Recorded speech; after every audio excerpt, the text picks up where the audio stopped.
Alors, bonjour et bienvenue à vous, chers amoureux de la programmation, dans ce nouveau tutoriel dans lequel nous allons parler des structures en langage C. Alors, en langage C, on a l'habitude d'utiliser euh, les structures, c'est-à-dire que souvent, lorsqu'on veut manipuler des entités, on a la possibilité en langage C de pouvoir créer une variable cette variable, elle, va regrouper en son sein l'ensemble des attributs de cette entité. Donc, on a la possibilité en langage C de pouvoir créer une variable qui agit de telle sorte, c'est-à-dire qui regroupe en son sein tous les attributs de cette entité. De sens que si on veut accéder à une entité, on passe par la variable seulement. Donc, la variable regroupe en son sein l'ensemble des attributs. Du coup, voilà, les attributs ne sont pas détachés, en ce sens que souvent, on a l'habitude, par exemple, de créer des variables. On dit int, âge, voilà. C'est ce que, lorsque vous débutez en programmation, c'est ce qu'on a l'habitude de le faire, surtout en langage C. On peut dire int, âge. On peut dire, j'ai oublié de mettre un virgule là.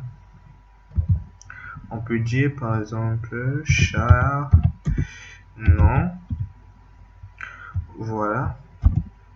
Et tout en sachant que le nom, c'est souvent, par exemple, le nom d'une entité. Souvent, on peut mettre ça, hein, voilà. On peut mettre ça. Et ici, on peut dire, voilà, prénom. Prénom. Et souvent, c'est quoi? C'est genre, ce nom et ce prénom, c'est genre des attributs d'une même entité. Par exemple, c'est une personne, ce nom, c'est pour la personne et ce prénom, c'est pour la personne. Mais sauf que ici, c'est pas lié.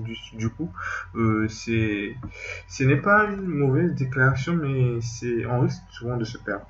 Donc, en ayant la possibilité de pouvoir créer une variable qui va genre représenter une entité, et cette variable qui regroupe en son sein tous ces attributs-là de l'entité, ça nous facilite la tâche et puis on se retrouve très facilement. Alors, la syntaxe pour pouvoir déclarer une structure en langage C, elle est simple. La structure en langage C, pour déclarer une structure, il faut mettre type def struct, voilà, et mettre ça, et vous mettez les attributs qu'il faut. Voilà, on peut mettre nom, char, nombre de caractères du nom, j'ai l'habitude de mettre 10, désolé. Et j'ai fait l'inverse, hein. Char, nom,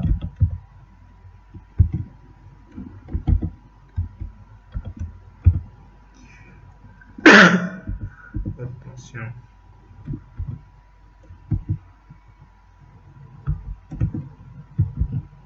voilà, et char prénom, ok, prénom,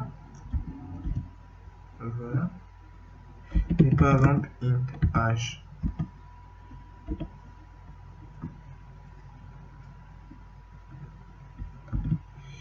Et là, vous mettez le nom de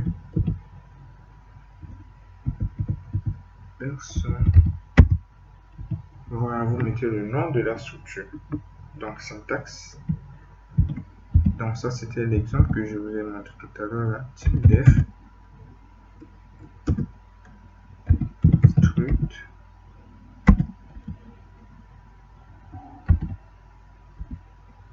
Et là, on met attribut 1, point virgule, attribut 2, voilà, etc.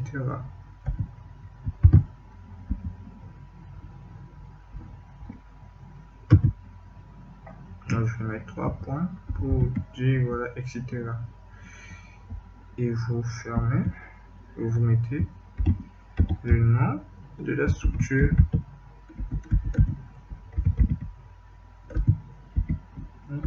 De la structure.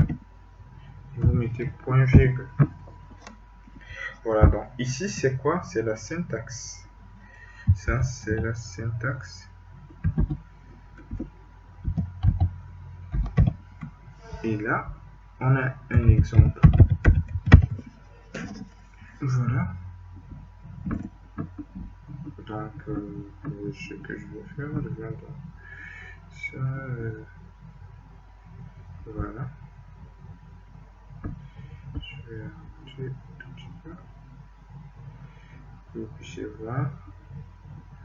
Et là, la couleur, je vais changer en bas.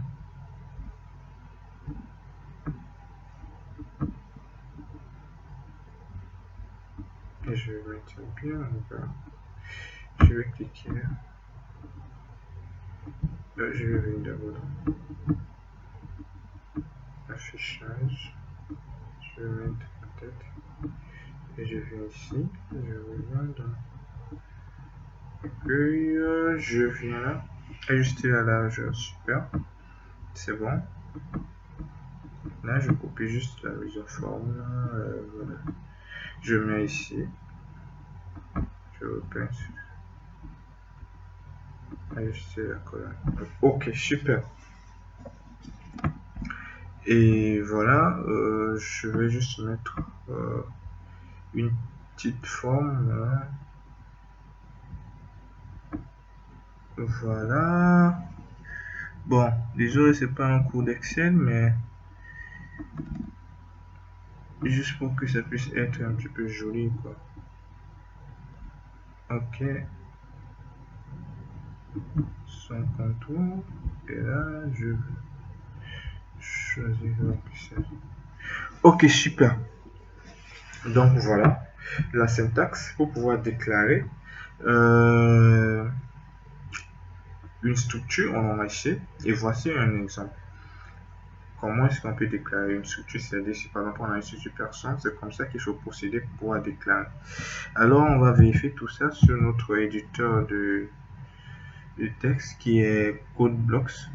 Donc, on va créer une nouvelle feuille, un petit file qu'on va nommer structure.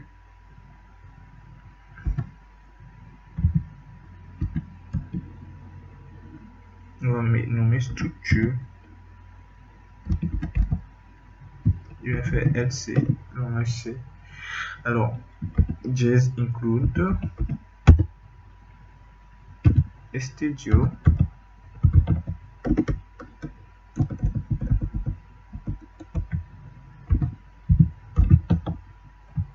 .h, on ferme.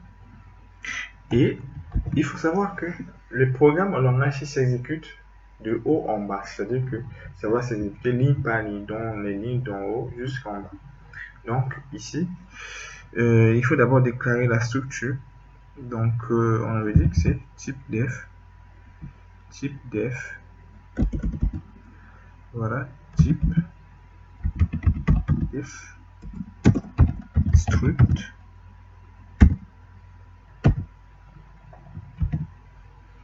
Voilà, chat, non, on va mettre 10, copier, coller, je vais mettre non, et je vais mettre H. Ok, super. Et on met personne. Et on met int name. Ok.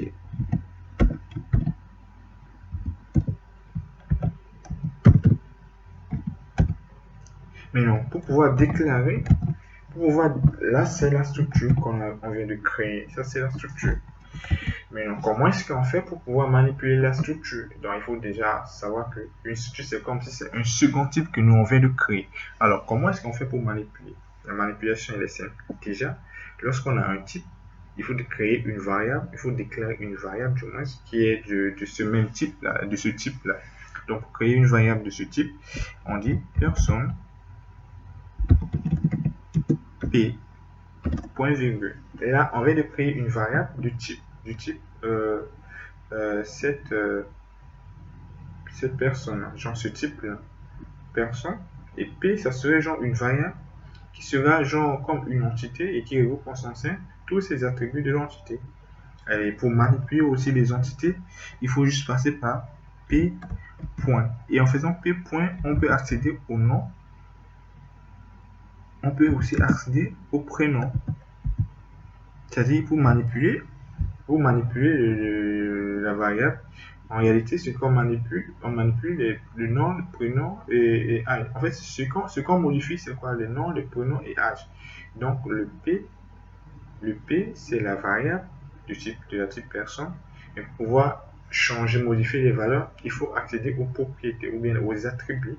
Voilà, il faut accéder aux attributs. Et pour pouvoir avoir accès aux attributs, il faut mettre P point. Et en mettant P point, on peut avoir maintenant accès aux attributs. Donc P point nom, P point prénom, P point âge, etc. pour avoir les attributs. Et comme ça, on peut saisir à l'intérieur ou bien on peut récupérer et afficher. On va venir sur notre éditeur de code pour mettre tout ça en pratique.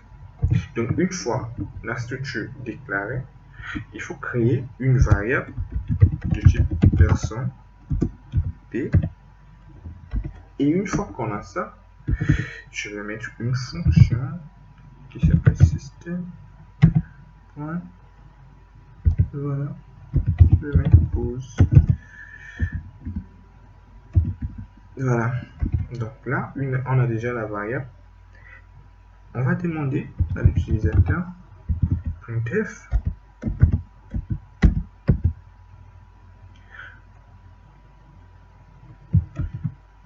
le nom de la personne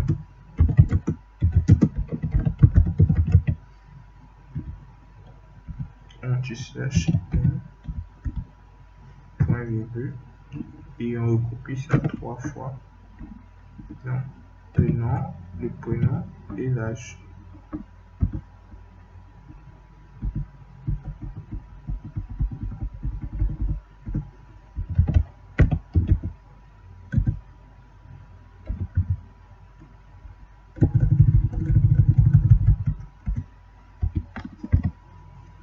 Maintenant, ça c'est pour indiquer, c'est genre un message qui sera affiché à l'écran.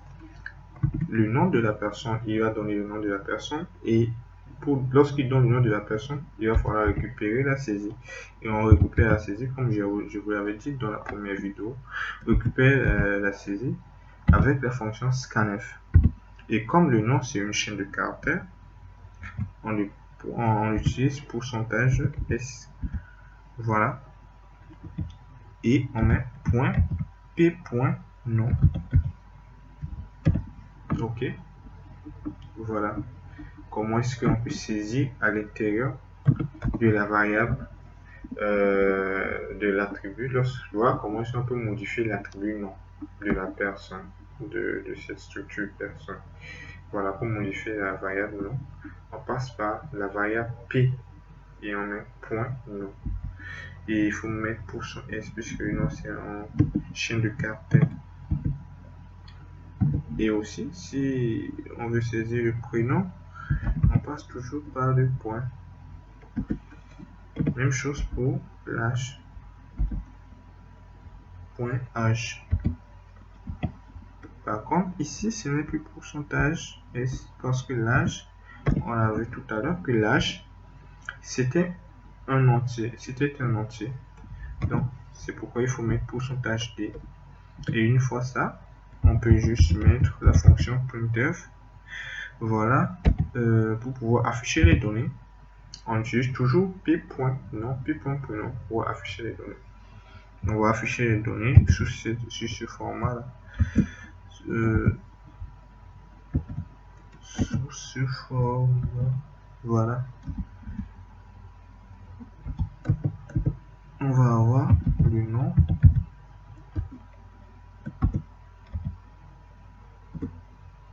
pourcentage S,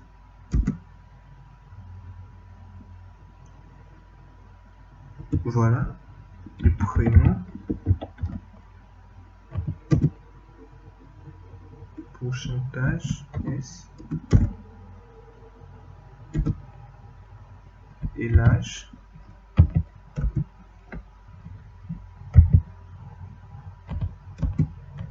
Pourcentage D.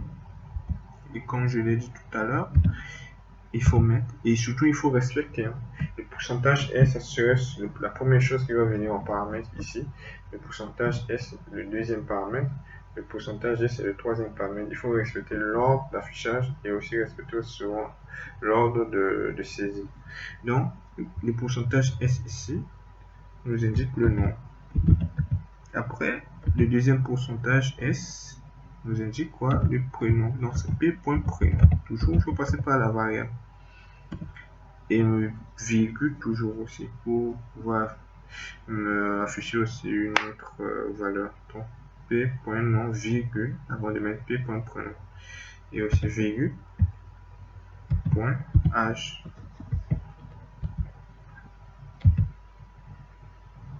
Donc là, on peut mettre /n pour retourner à la ligne. Voilà. Donc, on va compiler pour voir ce que ça donne notre programme.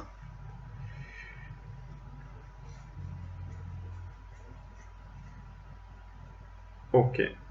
Alors, lorsqu'on lance le programme, qu'est-ce qu'il nous demande? Il nous demande de donner le nom.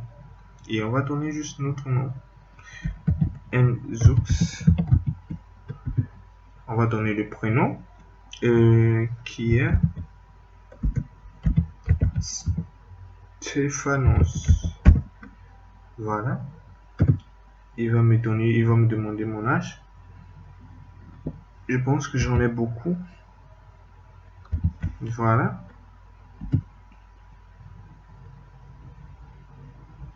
Qu'est-ce qu'il fait? Oh là là. On a omis quelque chose là. On a omis le haut commercial.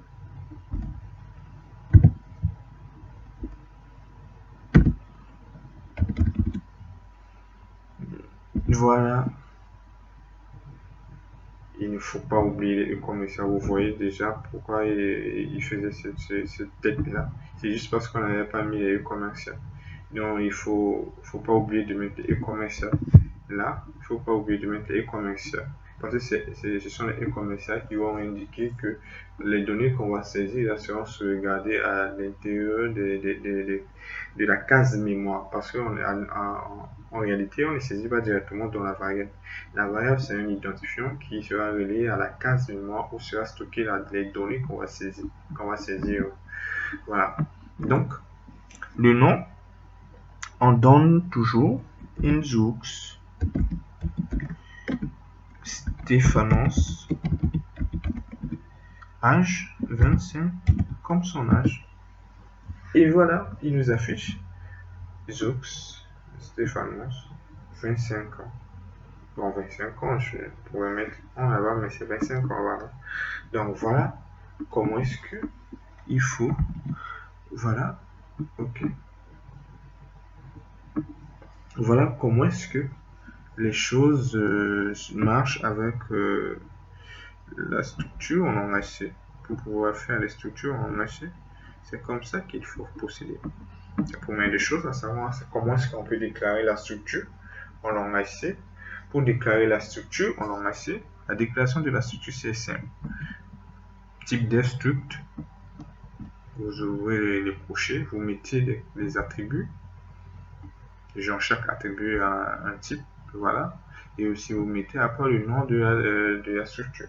Après, dans la fonction main, ce qu'on peut faire maintenant, c'est de déclarer la variable. Ça, maintenant, une fois que vous déclarez la variable, pour la manipuler, il faut toujours passer par point. Puis point pour accéder aux attributs. Pour modifier, c'est la même chose. Ainsi que pour afficher aussi les attributs, c'est la même chose. Puis point, puis point, puis point. Donc voilà, cette fonction système.post, c'est elle qui nous permet de ne pas arrêter le programme directement après avoir affiché. Donc là, au moins, on a une pause. Donc du coup, si on fait un clic, là, c'est là maintenant qu'il va arrêter le programme. Voilà, le programme est arrêté. Donc du coup, si on fait un autre clic, il va quitter. Alors, merci d'avoir suivi ce tuto. N'hésitez pas à me mettre en commentaire ce que vous aimez, que je vous donne, que vous explique dans les prochaines vidéos à venir. Et aussi, n'hésitez pas à aimer la vidéo et à vous abonner pour ne rater aucune de nos prochaines vidéos.